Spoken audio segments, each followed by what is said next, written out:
We started, we started a new sugya, a new Indian last week, and I just want to quickly review the new Mishnah because it takes us in a whole different direction to understand what is ribbis and what is not ribbis. So we'll go back just a little bit to the Mishnah on Samach Hey Omid Aleph. So the Mishnah starts and is going to make a chiluk between rentals and sales. So this is a whole new parsha where we have to understand why there's ribbis in one, not in the other. Marben alasachar. So someone, uh, if I rent out a property to you, right? Um, and I'm going to make you a deal that you'll pay me. Well, at the time of the Gemara, the norm was to pay rent at the end of the period, not in front. Today we take rent right up front, so you have to look at it a little bit differently. But certainly in the time of the Gemara, they took rent at the end of the month. That was the norm.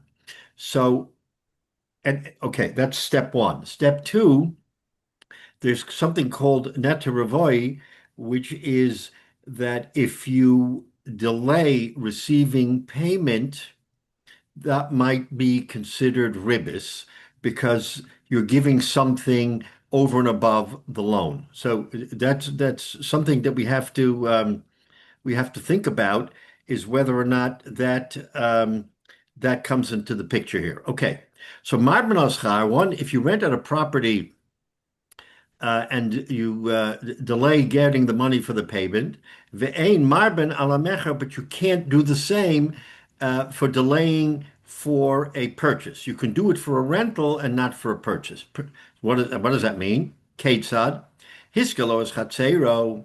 If I rent my chotcha to you, v'omalo, and now I say to you, the owner, I mean, the balabos says to the renter, Imme achshav ata noisenli, if you're going to pay me up front for, let's say, the full year, then im achshav etenli, then hari hu lecho be'ester slom lashana.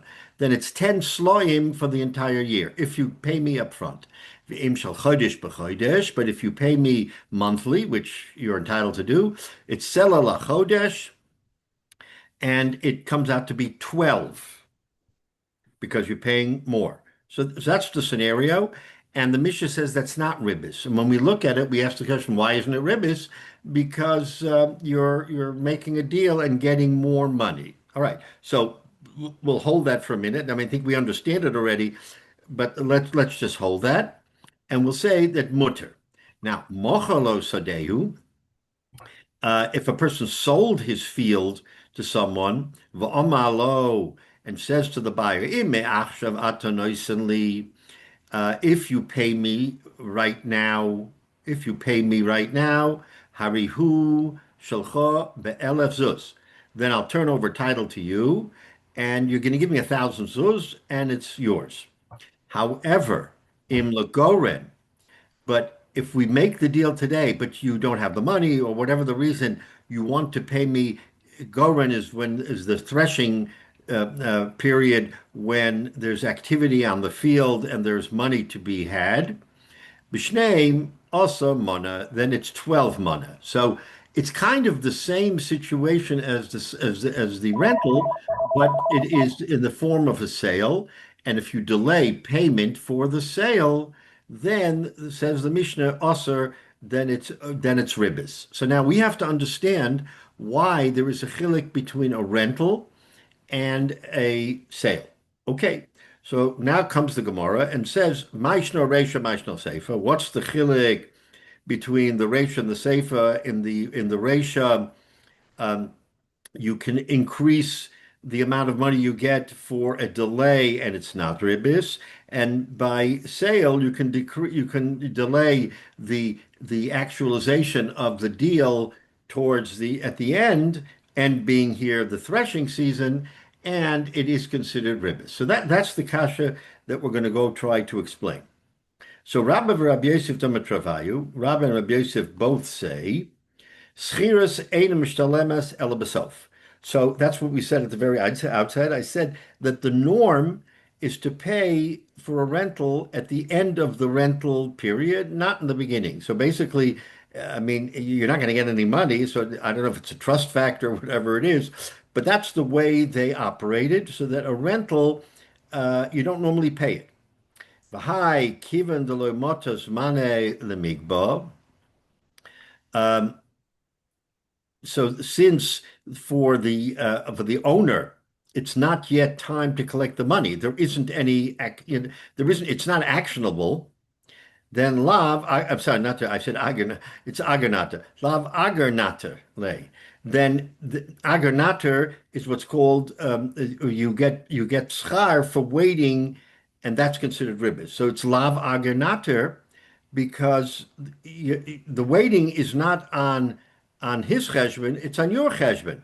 You have to wait to get the money. It's not that you're foregoing or forgiving him by saying, "Pay me," and or else I'll collect the full amount at the end. You're entitled to the full amount at the end. That's the deal. So if we're going to forward the payment, then then that's not ribbis. It's not ribbis. Lava aganatale, because there's no agarnater. Why? Mashvehu dehave shav. Because the 12 zuz that he's getting at the end, that's the real number. That's what he should be getting because the market says that that's what you should get. I if I give for but if I give you a break and I say if you give me the money, I'll do it for less. Now, obviously, it'll be to the owner's benefit because he's going to get money that he can use in the meantime. But that's not a problem. And since if he waits, he's going to get what he should be getting, then there's no ribbas. So we understand rentals because of the way they operated. Rentals were operated where you paid at the end of the period, not in the beginning. The high de komale. Now, if the owner says to the renter, if you pay me in advance, he said then it's going to be not 12 but 10 sloim for the year. Azulehi de komazel gabe. Then he's just reducing the price for the early payment. And there's nothing wrong with that. That's not prohibited. So, in other words, a rental we understand because of the way they did it, where it was paid at the end, then you can't have agarnater for waiting to the end because that's the norm. So that's the key here. That's the key is that there is no agarnater for waiting in this particular circumstance. Now let's go to a sale. Seifa.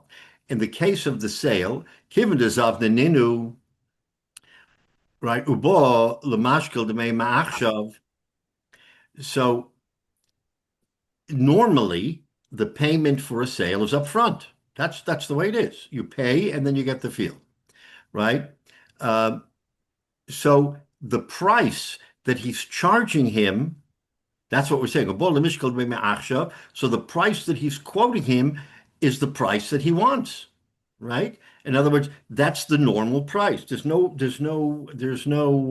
benefit, so to speak, if you pay him the thousands or whatever it is up front, because that's what he's asking for. Hilkach aganatalehu. So therefore, if you wait until later and ask for more money, then you're getting more money than you're entitled to because the normal price is 1,000. So there is a agarnater, there is a benefit for waiting until the end, and that constitutes ribbis. So in other words, what we have here is, again, understanding the way transactions were made at the time. If the transaction calls for payment at the end and you want to give him a break in the beginning if he pays, that's fine. But if you're transacting for today and he gives you the money today, no problem. But since the payment should be today, not at the end, it should be today, and by holding off and giving him a break until later, that constitutes ribbis because that's agarnater. So that's an interesting but a clear rule. Now, let's just say today, again, if we want to superimpose our actions today, people get money for rental at the beginning, not at the end. When I rent a house, I'm expecting to be paid. I'm not going to wait, 12 months or whatever it is to get paid. So, under that circumstance, it would be more closely resembling a sale than a rental because I'm renting it to you for today, but if in other words, I'm renting you for today, but if you wind up delaying and then paying me more, then that's a chash ribis because now it's almost exactly what the case is for a sale. So that's what we have to look at. But again, the way the Gemara explains it, that wasn't the case at the time. So you don't have to, you can abide by what the timing was at the time of the Gemara. Okay, that's the chilik in the Mishnah. Now, okay, so where does this come from? Well, how do we know this? Is this something that, just fell into our lap and we said that this is the way it is? Says the Gemara, no, that it's minat Torah. Omar Rava, Rava says, Deku barabanim behind milsa. So the Amoraim, the Tanoim and Amoraim at the time were looking for a source to support what they said. In other words, when the Tanoim said what they said and the Amoraim commented, it wasn't Chedushay Torah. They weren't making up new Torah. They were taking the Torah and they were expanding it to circumstances that, again, the Torah doesn't define every circumstance. So you have to take what the halacha is and apply it to your case. So the Gemara wants to know what's the source of this chiluk. Says the Gemara, Vokminan Akra, and they hung their hat on a pasuk. So listen to this pasuk, because the pasuk says in Vayikra, Kischir Shana B'Shana, by an Eved Ivri. So he sold himself. He was poor and he needed some money and for his family. So he sold himself to slavery, which was fairly common. So the pasuk says there that he's considered an Eved Mishana Lashana. He in other words, he hires himself from year to year. Now, very, very medactic on the words. So L'chayre could say B'sacher Shana. He hires himself for a year. Why does it say B'sacher Shana B'Shana, year on top of year? So says for the Gemara then learns out from that pasuk that when this Eved was hired for the year, Schira shel shana zu ein mishtalemes ela b'shana acheres. Then the schar that he owes to the Eved, you pay him b'shana in the beginning of the next year. Why? Because the general rule is that when you hire someone, then you pay him at the end of the term. That was how they wanted to learn it out from the pasuk, because the word shana b'shana, the extra shana, seems to suggest, according to this interpretation, that when you're hired, you're not paid. But b'shana, in the second year, you're paid. Now, if there's only 1 year, that's fine. He pays him at the end of the year.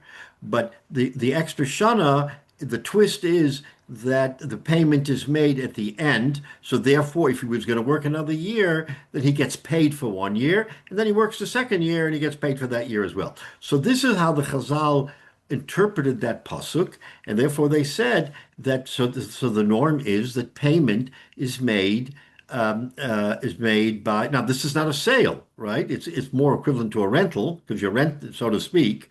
So therefore, by the rental, what do we say? You're paid at the end. How do we know? Because the pasuk says that was the norm, that you paid the Eved at the end of the period, not at the beginning period. Okay, so now we have a source for this machlokes, and we understand the machlokes between rental and sale. Now, all right, so that's the Reish and the Seifa of the Mishnah, with respect to that. Now, okay. Now the Gemara then says the Mishnah. Let's take a look at the Mishnah. The Mishnah says, so it says Im Lagoren. The last words of the Mishnah are with regard to a sale that if you pay me in the threshing season, then it is 1,200, not 1,000. So what does that mean? Why? What's the case there? Im Lagoren b'shnei masar moneh. But if you pay me in the threshing season, it's 1,200 money. We say also that it is not permitted because it's a delayed payment. Amar Rav Nachman. Okay, so Rav Nachman says, now we have to understand what delayed payment means. Tarsha Shari.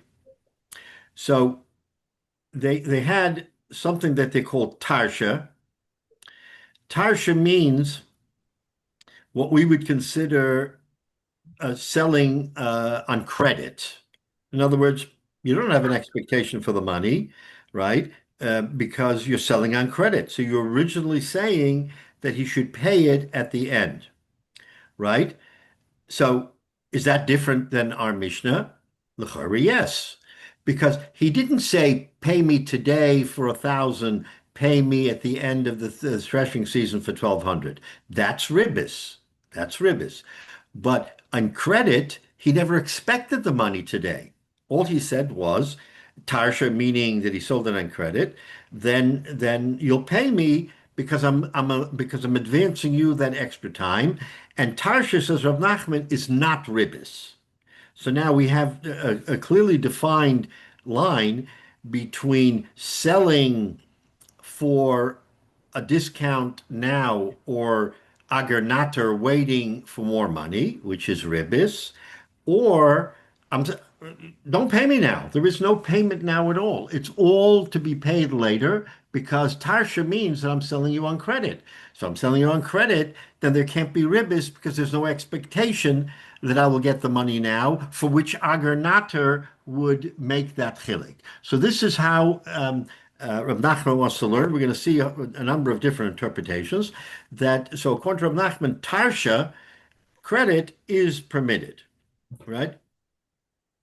All right, l'chayra, that seems very clear. It's very much a distinction. Tarsha is to our Mishnah because our Mishnah it talks about ribis when there's an option to payment up front. But it's not so simple. Okay, why? Esavei, Rabbi Bar Chama Rav Nachman. So Rabbi Bar Chama asks Rav Nachman, "V'amalei Rav Ukvar Bar Chama Rav Nachman." Some say it's Ukvar Bar Chama. It's a similar name, but Bar Chama Rav Nachman. So they asked the following question of Rav Nachman: "Ve'im legoren." Um, the Mishnah says, "Im legoren," that if I say to you, "Pay me," if I say, "Pay me 1,000," but if you're going to pay me during the threshing season, then it's going to be more, right? So b'shnei mosamana, aser. So on the surface, the kasha is we see that for a delayed payment, forget about anything else. Just look at the chiluk between the Mishnah and Rav Nachman. Rav Nachman says for a delayed payment, forget about how it came to be delayed. A delayed payment is mutter. The Mishnah says a delayed payment is usher. So we're going to get into the explanation more clearly. But the question is, how can you, Rav Nachman, say that if I sell you on credit, then it's going to be higher than the price would be today? And you say that's not ribis, and yet begoren is ribis. So on the surface, there seems to be a legitimate kasha on Rav Nachman.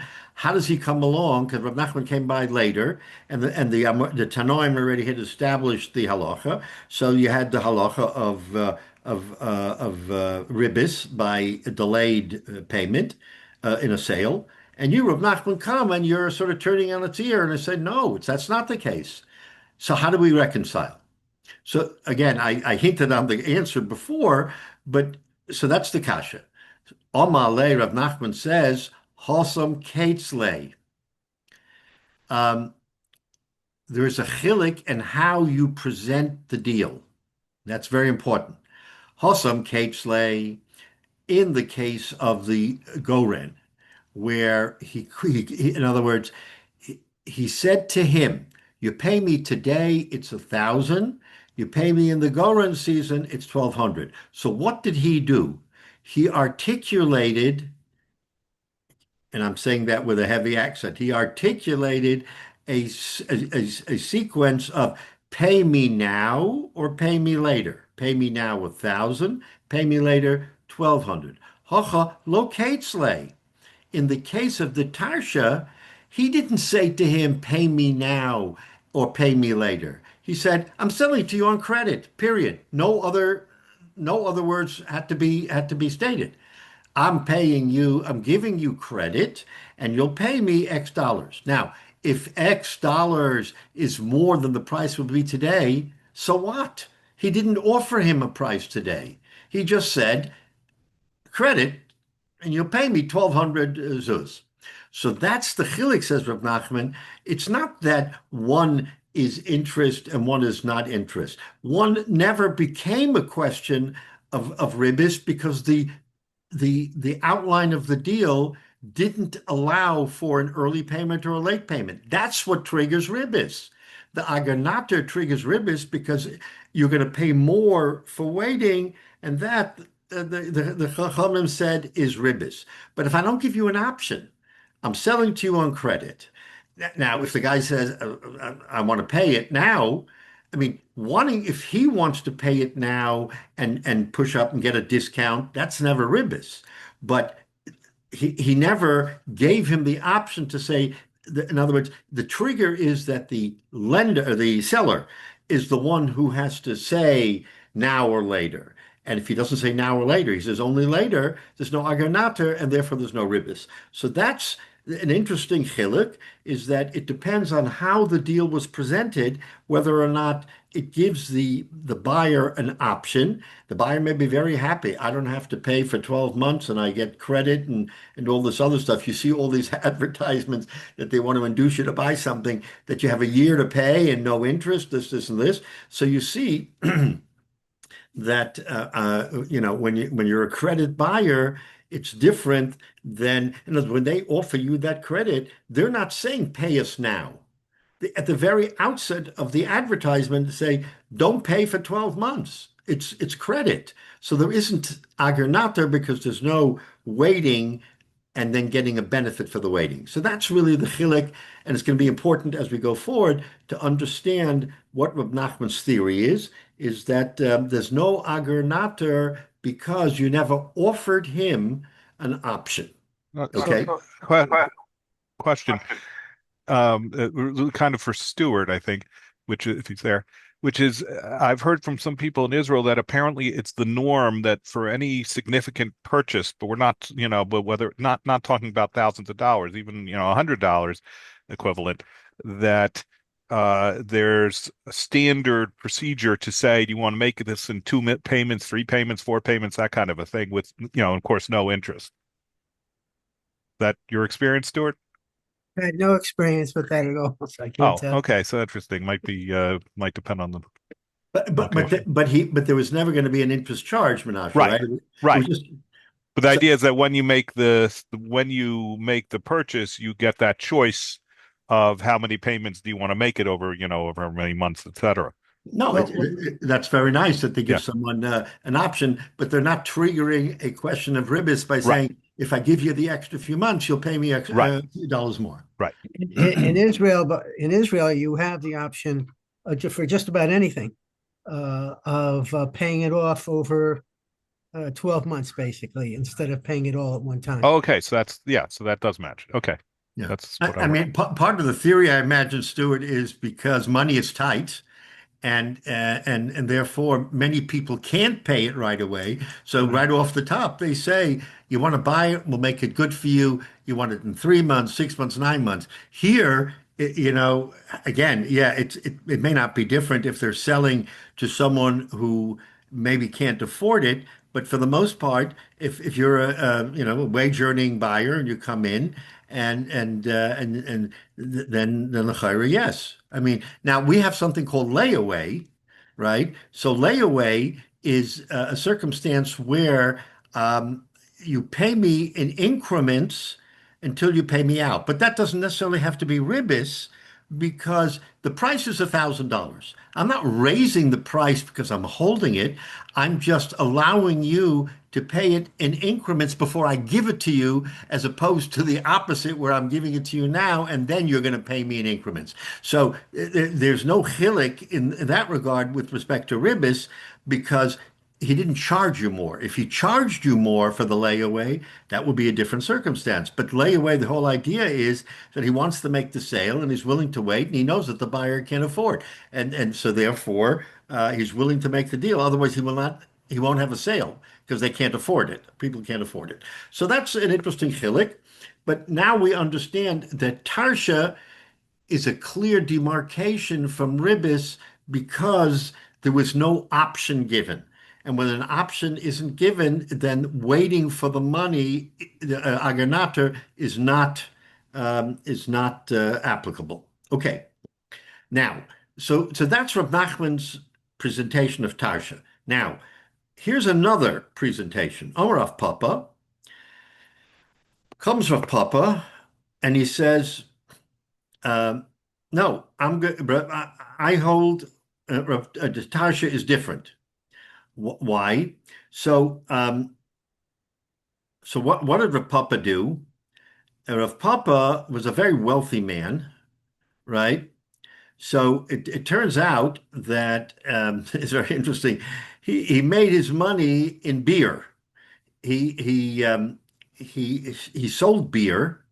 He harvested it. He did the whole process, and then he come up, yeah, with the grain, the hops, all of that, and then he came up with beer. Now, when when was the time to do that? So typically, the time to do that was in Tishrei, which is around now when you could do the process, right? And the now, to my understanding, beer takes some time to you don't just you harvest it and then all of a sudden you have beer. But let's just say that after the harvest, then there was a glut of beer on the market because everybody who was harvested at the same time because of the weather and everything else, and therefore the beer was fairly cheap because it was in abundance. Now, what happens if he sells the beer 6 months later, right?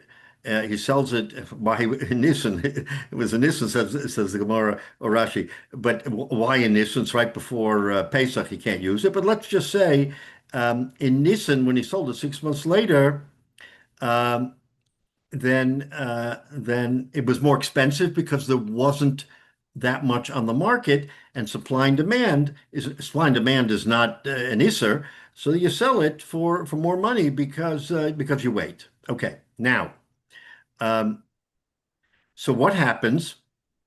He sold him he sold him the beer in Tishrei and said, "You don't have to pay me now. Don't pay me now, right?" So he said, "You can pick it up in Nisan, but I'm going to charge you the price for Nisan, not for Tishrei." In other words, I'm going to sell it to you now, so you know you have it, but you don't have to pay me until Nisan. But when they came in Nisan, he charged them the Nisan price, not the Tishrei price. So under Rab Nachman, since he didn't say, pay me now for less, pay me in Nisan for more, he simply said, I'm going to sell it to you now, pick it up in Nisan, which is the equivalent of credit, and then you'll get it in Nisan, and this is what you're going to pay, right? So according to Rab Nachman, that would be Tarshish because of the way it unfolded, right? But,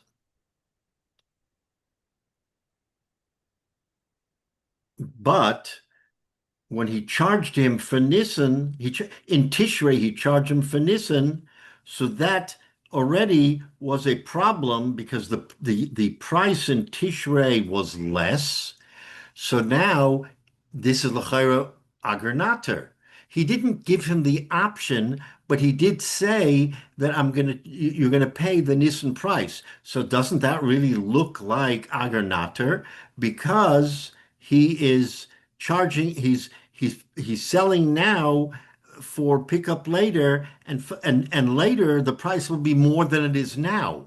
So that's the hitch here. If the price today was a dollar, and but because of the market, and it's $1.50 in Nissan, and he says pick it up in Nissan, but the sale was now, then l'chayra he is charging him more, and for the weight, and l'chayra that should be ribis. So Rav Papa is in a way questioning Rab Nachman's theory of Tarshish, that if you buy on credit, then you don't, it's not considered ribis, because Rav Papa is actually saying that under this circumstance, uh, uh, it might be ribis because he is paying him more for the weight. So l'chayra, that's a problem. Okay, that's the outline of what Rav Papa is saying. Now, says the Gemara, my Tama. So Rav Papa was, of course, very, very famous and very well known Amora. So, so he has to give an explanation. What this is Tarshish, okay? So if I sell it in Tishrei, Schiroi lo posid. So here's a question that we have to address. What happens to beer if you hold it over a long period of time? Is it like wine, it gets better and stronger or whatever? Or the reverse, is there a problem? Says the Gemara, again, I'm learning these things because I don't know beer. Schari lo posid. The beer that I manufacture doesn't get worse in time. It doesn't spoil. So I can store my beer for 6 months and it'll be just as good as it is when I make it fresh. Zuze lo tzrichna. Rav Papa was a very wealthy man. He says, I don't need money. I don't need the money, right?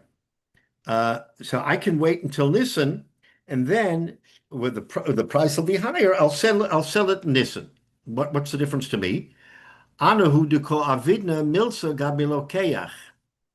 So since I am doing the buyer a favor, what's the favor? The favor is that he'll have his beer in Nisan, and I'm going to hold it for him, right? So you have to look at it differently. Let's say I didn't sell it in Tishrei. I waited until Nisan, and in Nisan I sold it for $1.50. That would be perfectly fine because you didn't sell your beer in Tishrei. You sold it in Nisan.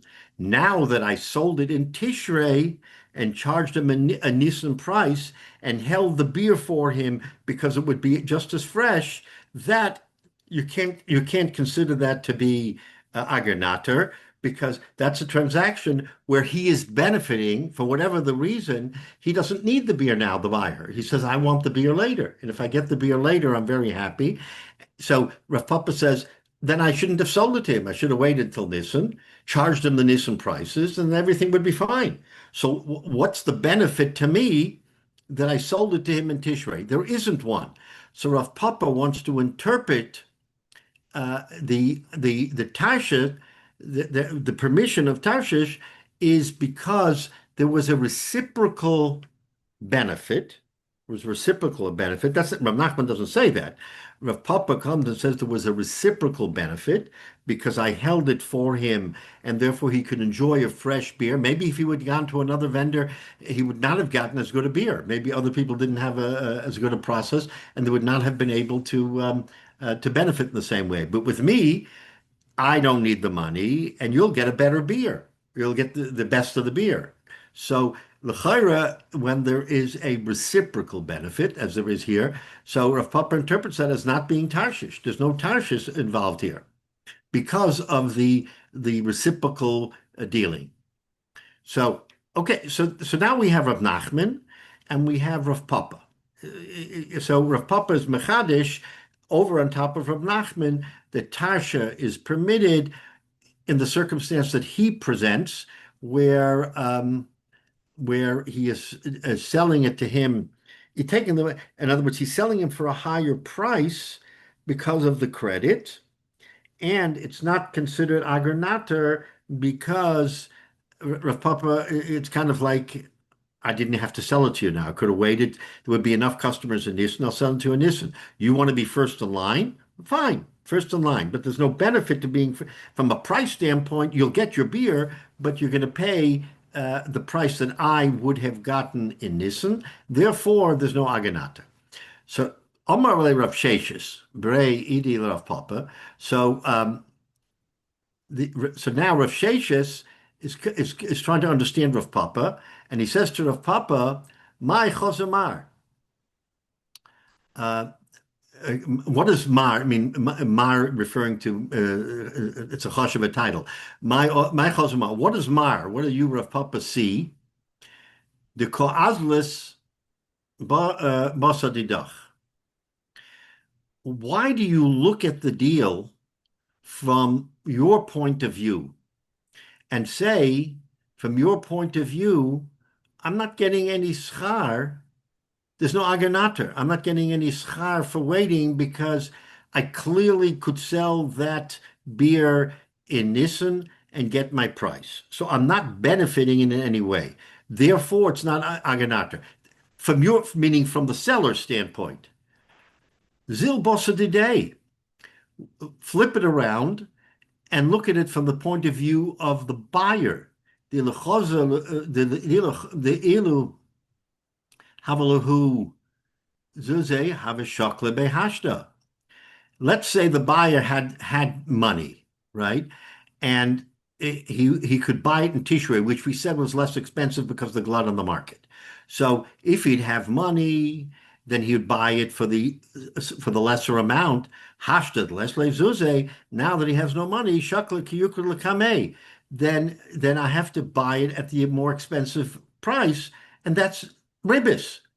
So in other words, if you're looking at it from the point of view of the seller, he's saying, I have no need to sell it. You want me to sell it to you? I'd be happy to sell it to you at the price I would get in Nissen, and you're assured of having the beer. That's his rationale why he says it's not ribis, because I'm doing you a favor by holding it.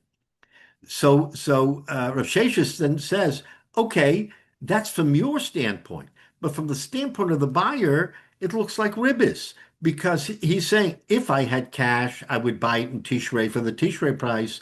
Now that I don't have cash, I have to wait until and the 6 months and then buy it then. And buying it then is more expensive. So l'chara, that's agernater, having a more expensive price for a delay in making the acquisition. So Rav Sheshes has an interesting way of raising this question. He's saying that they're two sides of the coin, and they are opposite interests.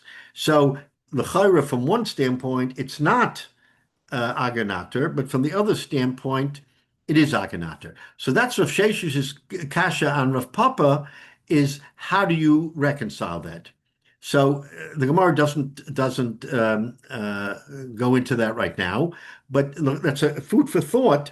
Is that Tarshish is in and of itself, there are some questions. According to Rav Nachman, it's pretty straightforward.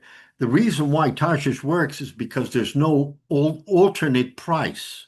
There's no alternate price.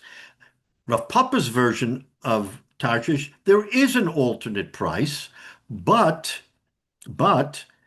the wrinkle is that I'm doing something for you. So l'chayra, that what he's doing should take away any chashash of ribbis, because it's not just a question of, okay, I'm selling it to you for a higher price. It could be cheaper price today, but the reason why I'm holding it for you is because you don't have the money, and I sell beer that is going to be just as good as it would be the day that I made it, which is what people want. So therefore, that's really the question here. You see a chilik between Tarshish according to Rav Nachman and Tarshish according to Rav Papa, even though Rav Sheshes wants Rav Papa to consider both sides of the coin, from his perspective as a seller and the buyer's perspective. And Rav Papa doesn't answer him. Papa doesn't say, yeah, you're right. That if you look at it from that standpoint, it would not be, it would be ribbis if you look from the buyer standpoint. All right, so fine. We're going to go weiter because we're going to try to reconcile all of these views. Now, there's a third view of Tarshish. So we have two. Now, there's a third view of Tarshish. Amr of Chama says of Chama. Now, we're looking for a heter. So Rav Nachman gives you a heter, and Rav Papa gives you a heter that it's not ribbis because of Tarshish. Tarsha Didi Vade Shari. So Chama comes out and says, forget about everybody else's view. My view of Tarshish is for sure going to be, sort of ribbis proof. It's not going to be ribbis. Why? Why? So here it's a little bit complicated. What Rav Chama, in other words, where Rav Chama lived, depending on whether you lived in his community or the next community, the prices varied from community to community. It wasn't a uniform price, let's say, for the entire region. It depended on where you lived. So what did he do? So instead of selling it directly, he sold it to a middleman. So he was the wholesaler, let's call him the wholesaler, and he sold it to a middleman. And he sold it to him, and he didn't have to pay him. So he sold it to him on credit. So the middleman now has credit with the manufacturer, but he charged the credit that he charged was the amount that the middleman would get if he went to another community. So, for instance, in my community, it's $1. Okay, pay $1. I'm going to give it to you on credit, but I'm going to charge you $1.50 because when you go to Biberik, you go to the next town, that's what you're going to sell it for. In other words, you're not going to sell it for $1 because in that community, maybe because they have no other manufacturing and they're getting it from distance, whatever the case may be, you're going to get $1.50. So that what would happen? So the middleman then brings the item to the other community, and he charges them $1.50, right? Now, remember he bought it on credit. So what happens here? So when he sold to the people in the other community, then he had the benefit. Let's say he said, you have 6 months.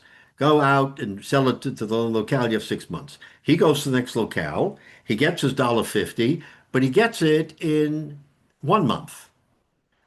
But he doesn't have to pay back for 6 months. So what does he do? Then he has use of the money, the $1.50 per item, and that's a benefit to him because now he has money, he can do transactions, he can do business, and when the end of the 6 months, he'll come back to the wholesaler and says, "Here's your $1.50."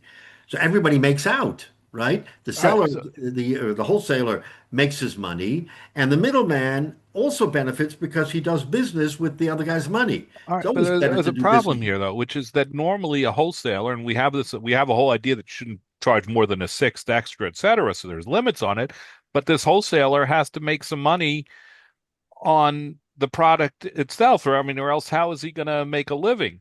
Yes, okay, maybe there's an issue. He's getting 5 months interest free, so he's getting used to that money, but that's going to be pennies compared to, what a normal profit would be on selling this stuff.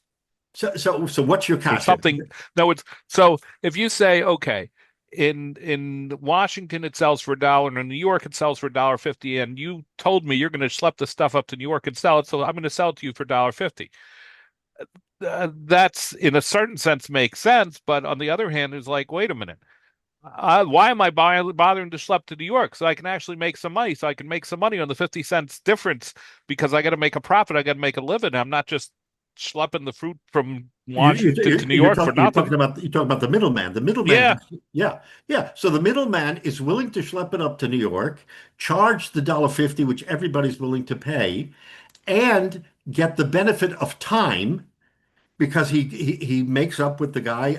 Give me but if six he's got months. to pay that $1.50, even if it's 6 months later, yes, there's a question of whether that would be actually considered ribis and so on. That's what we're talking Why about should it here. be? But Why should it be ribbis? Why should it be ribbis? They negotiated okay, no, upfront. I'm saying that while we're discussing it because of the possibility. Okay, Right, right. fine. So let's say it's not ribis, but that's all he's made to sell this, fruit or whatever is the value of use of the money for 6 months. That's not very much compared to he's got to schlep, he's got to market it, etc. Well, again, you don't know what he's using the money for. Maybe that extra money, 50 cents over 1,000 pieces, becomes real money. And so now he has the opportunity of using the money and making business and making more money. So in other words, the wholesaler is giving the middleman an opportunity to do business with his money, the wholesaler's Right, money, other people's money. and the wholesaler is willing to wait 6 months to get that higher price. To him, it's a benefit because he's going to get a higher Right, price for in the the end. seller, this is great because now I'm making an extra 50 cents a piece.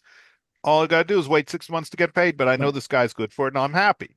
But right. the guy who's bought it from him, he's got to figure out his equation, I No, think, no, gets no. more But complicated look, we're to saying that make a he's a living. savvy businessman Yeah. and he understands, oh, they're waiting for this in New York. I'm going to sell it very, very quickly, and then I'm going to make all this money, and I will be able to have use of the money. Now, we know from other Gemaras that use of the money has value Of course. because if you lend me the money and I have free use of the money and the money earns me more money, then of course it's a benefit to me. Right. So so the scenario is that he's going to pay him his price, Right. meaning the $1.50, which is more than it would be, let's say, in Washington. But at the same time, I rub your back, you rub my back. Right. So you'll give Right. me It's the a little money. different though from the way we think of things today generally, where when you have, the wholesaler and the retailer and they're literally, considering different prices. If I go to a wholesaler and buy direct, unless I can show that I'm myself a reseller, I'm going to be paying the quote list price where the retailer, the other, the guy from the store in New York comes down to that same wholesaler, he gets the wholesale discount. Right. That's the way it is now. I mean, obviously, it Right. sounds like a little different then. Right. Exactly. All right. So that was the scenario. So that was the scenario in Rav Chama. So now here's the problem. What did Rav Sheshes say? Rav Sheshes asked a question on Rav Papa.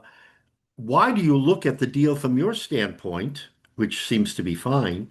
Look at this from the standpoint of the buyer who is paying more because he doesn't have money. And because he doesn't have money and he's paying more, so that would be considered ribis. That's Rav Sheshes. Now, what about in this situation? Says so the kasha then would be on what Rav Chama says. He's selling it to him. I mean, the wholesaler is basically selling it to him on credit for a price that's higher than the price would be where he is. So that's a classic case of ribis according to Rav Sheshes, right? You're selling it for a higher price later when you could get a lower price now. Now, mind you that we're talking about what's the case here? Washington and New York, right? In Washington, you get one price, but if you could sell it in Washington for that price, then the fact that you're selling it in New York, at least from our thinking here, and waiting, is what Rav Sheshes calls ribis. According to Rav Sheshes, that's ribis because If he had had the money, so to speak, he could have paid him right now. He gets the credit, meaning the middleman gets the credit and then uses the money. Says Rav Sheshes, that's ribbis. So why is Rav Chama's presentation not ribbis? So Rav Chama, in effect, what is he saying? Um, he's saying the case that you are talking about, Rav Sheshes, is a case um, where, okay, so let's look at who is responsible for the goods. That's how we're going to look at it. And that responsibility will offset the ribbis. Because remember, ribbis isn't just, oh, I'm charging you more money. If I charge you more money, but I'm giving you more service, like in the case of Rav Papa, he said, I'm going to charge you more. But look at the benefit. The benefit is that you're going to be able to buy fresh beer in Nissen, and you're assured of getting it when there might be a dearth of beer, because in Tishrei everybody has beer. By Nissen they don't have beer. You will have beer. And so that's a benefit to you. You can't consider that ribbis. So why does Rav Chamo say that what he presents is not ribbis? He says, you know why?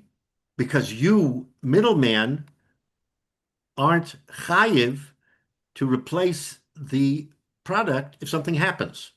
The achrayus is on me. In other words, he's not saying, go ahead, charge in the locale, and then bring it back to me. What happens if it gets stolen? Let's say it gets stolen in that period of time when he's traveling up. Who's chayiv?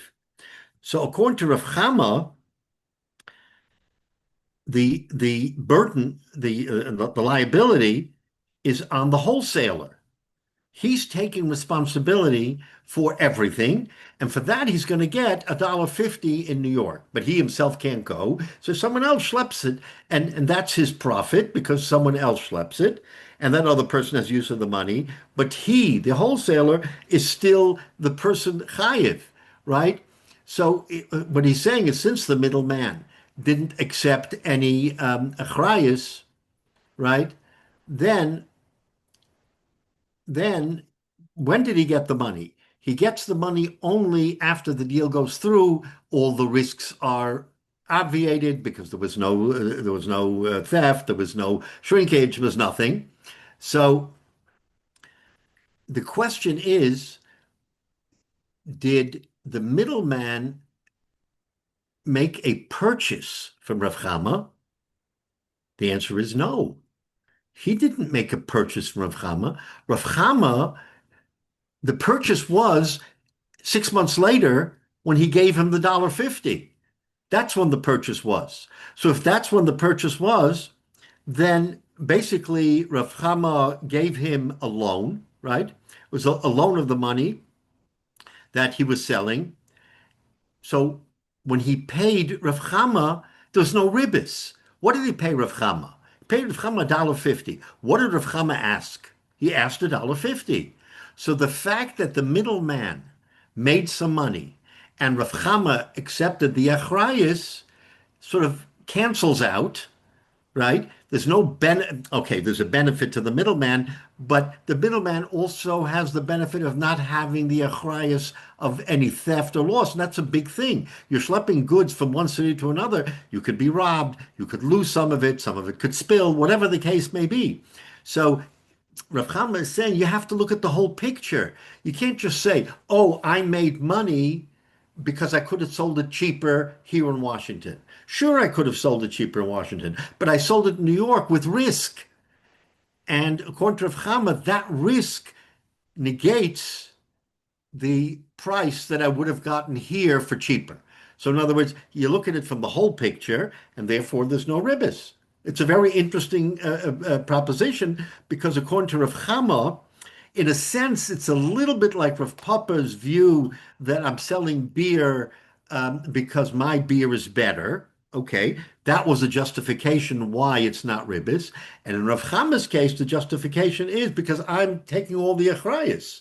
So the fact that I'm charging more in New York than I could have gotten here, and it looks like ribbis, it's not ribis because you made up with the middleman to charge him $1.50, and he's paying $1.50. He's not paying you more than what you asked for in the beginning. That can't be ribis. So, so Rav Chama's twist is a little bit different than Rav Papa's and certainly Rav Nachman's. So we have kind of three different views on what the on what Tarshish is, and maybe they're all good, maybe they're not. But you see a couple of different views, three different views on how you approach the question of Tarsha. Okay. Um, okay. Now, so the Mefarshim explain um, that when Rav Chama gave it or sold it, so to speak, on the credit uh, to the middleman, the middleman wasn't paid. He called him a shomer. He gets no pay. What he gets is the ability, because he has wheels, to schlep it up to New York, make a sale, and use the money. So that's a whole different parsha than, in other words, what he's doing is not in direct line with the goods that are being sold, right? So as a result of that, the kasha here would be that the work that the middleman is doing on behalf of the seller, on behalf of the wholesaler, that's ribis. Not ribis in the monetary form where I'm paying you more than you should have gotten, but the ribis is that that I'm doing something for you which you would otherwise not get. In other words, remember, there's not a sale, it's a loan. We consider it a loan from the wholesaler to the middleman. And the argument was he's only paying him back what the deal was, $1.50. You're right, but who is getting the benefit of the schlepping? The wholesaler is getting the benefit of the schlepping. And therefore, that should be ribis. That's the kasha that's asked on this situation is, okay, it's not ribis in the classic sense, because on paper, we just said there's no ribis. $1.50 is what was asked, $1.50 was what paid. He got a benefit, he got a benefit. But there's another benefit, is what we're trying to say. And that other benefit is the fact that the wholesaler could never have gotten to New York without the middleman. And that benefit should be considered ribis. Right, which is actually, I think that there's logic to that, and that gets back to the question of why would the other guy have gone ahead and bought it, knowing that, okay, I can sell it for $1.50 in New York, but I've got to schlep it first. So it raises the question of how the transaction would have taken place, because yes, that is a benefit to the seller. Right. So that l'chayra is ribis. Says the Gemara. Uh, okay, so this is a kasha on Rav Chama and the way he interprets it. So my tama. So Rav Chama says, so why do I say this is okay when l'chayra there's an inherent ribis in the fact that he's doing this service for me, which is over and above, not the monetary point. The monetary point is the same, but the extra benefit is the service, not the money, right? So the answer is nichalahu deleker b'shusi. Deleker b'shusi. You know what negates that? What negates that is that I, the wholesaler, am responsible for the goods. So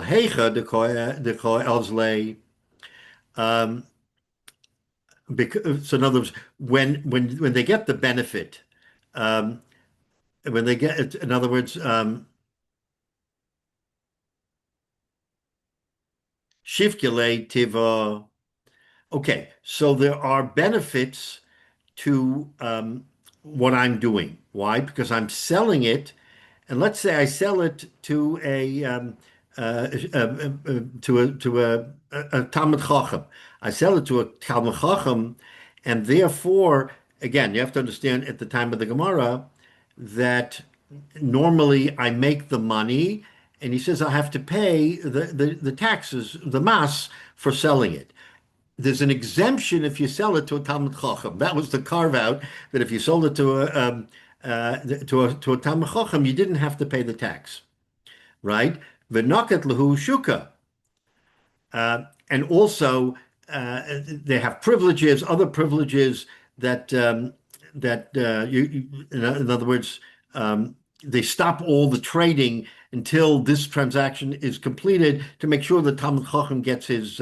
I guess there must have been some benefit to that. Okay, Right. so So there it was another sounds benefit. almost analogous to the idea that we have today, at least in the U.S., of where certain nonprofit organizations don't, like shuls and so on, don't have to pay any sales tax. Right, exactly. Right. So what's going to be his? So what's going to be the answer? Why is it not ribis? He says it's not ribis because there is an offset here, right? Um, it's not because of in other words, it's not considered ribis to the seller because there is a trade-off here that he's going to get. Okay, you're saying, oh, because of the service, but the service itself is it's done because of these benefits to, let's say, the Talmud Chacham they're selling to, and it's not because of the loan. So, in other words, the middleman is not going to wind up having to pay anything for selling it to the Talmud Chacham, even though it's for more money, because that's considered a privilege, and there's no tax for that. So, in other words, he's saying there is another offset. You're telling me that the service itself is ribis, and I'm telling you that the service is not ribis because, from that standpoint, there is an offset that you're selling it to someone from which you're not going to pay tax. So you're getting a benefit too. It's not just, oh, I have the use of the money and therefore I'm returning it. It's not ribis, but it's ribis because I'm schlepping it up to New York. It's like, no, there's no ribis there either because in that particular circumstance, there's another benefit that you're going to get this money tax free. You're not going to have to pay the money for the service that you're providing. So as a result of that, Rav Chama says that it's not ribis. It's not ribis on the money, but it's not even ribis on the service. So that's his teretz. So now we have three different views of what is considered ribis. So the Gemara says now, as a conclusion, the Gemara says as follows. So we're going to give you three distinct halachas that apply here, right? What is the halachas? Hilchah karav chama. So number one, in this discussion between Rav Nachman, Rav Papa, and Rav Chama, we're going to hold like Rav Chama that the way he presents the ribis, the tarsha, is the acceptable form of permissible ribis.